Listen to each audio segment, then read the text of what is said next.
The first rule of conservation is that collaboration is the best way to go.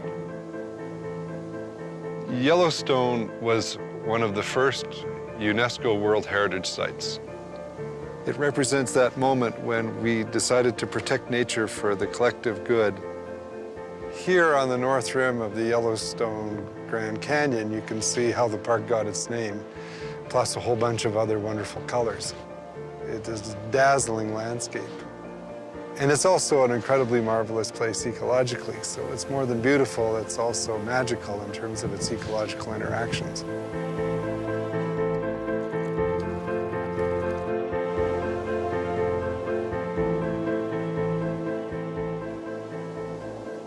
Wolves were well established in Yellowstone when the park was designated in 1872. They are arguably one of the most controversial forms of wildlife on the planet.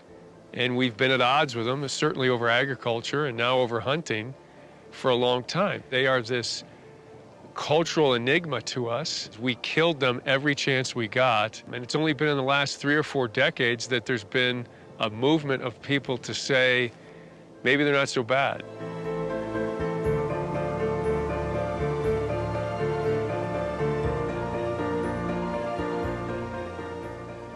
The restoration of the wolf after a 70-year absence is truly a phenomenal event. And now, in our 15th year, we see a very robust, healthy wolf population acting in this system much like it would have thousands of years ago. Wolf restoration has really improved the biodiversity of this region. We think with this top predator back on the landscape, we're seeing an impact across a large scale of food chain levels.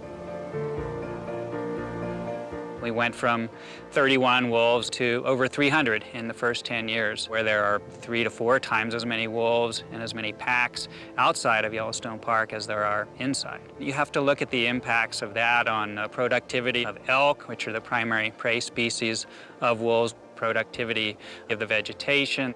And aspen is like ice cream to elk. It's a favorite food.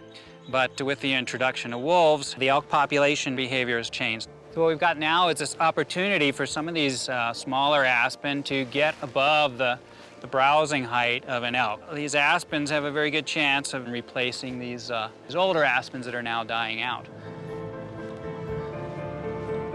Through IUCN's World Commission on Protected Areas, we've been able to assemble a group of people and organizations from around the world who are interested in connectivity conservation. The story of Yellowstone's wolves is not only the story of Yellowstone Park, it's also an example of the bigger issue of how parks need to be part of landscapes that are much bigger. They need to be connected. Large carnivores on the landscape are something when we didn't have 300 million people living in the United States. Wildlife now, in this day and age, lives in fragmented landscapes. It's very rare to find continuous suitable habitat anywhere. We can't have these islands. The islands become isolated and the genetics and other things fade. One of the big questions about the recovery of wolves is to what degree are these populations connected genetically, physically? And so part of our research is trying to understand the degree to which wolves move around the landscape, reproduce, and contribute to gene flow. Yellowstone actually can't function as an island. It actually needs to be part of a bigger system that goes from Yellowstone all the way up into the Yukon in northern Canada. We have to think at that scale, connecting these reserves, not allowing them to become little island fortresses, or they will become islands of extinction.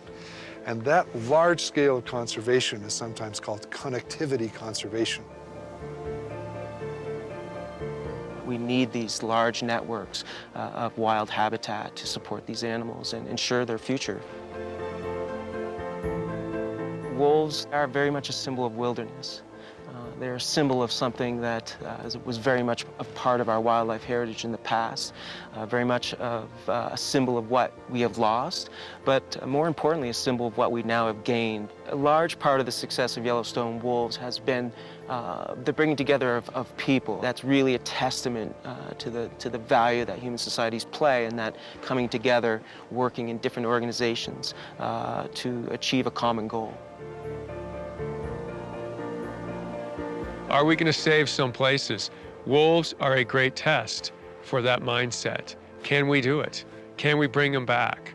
And not just to settled landscapes, but let them exist in those wild places.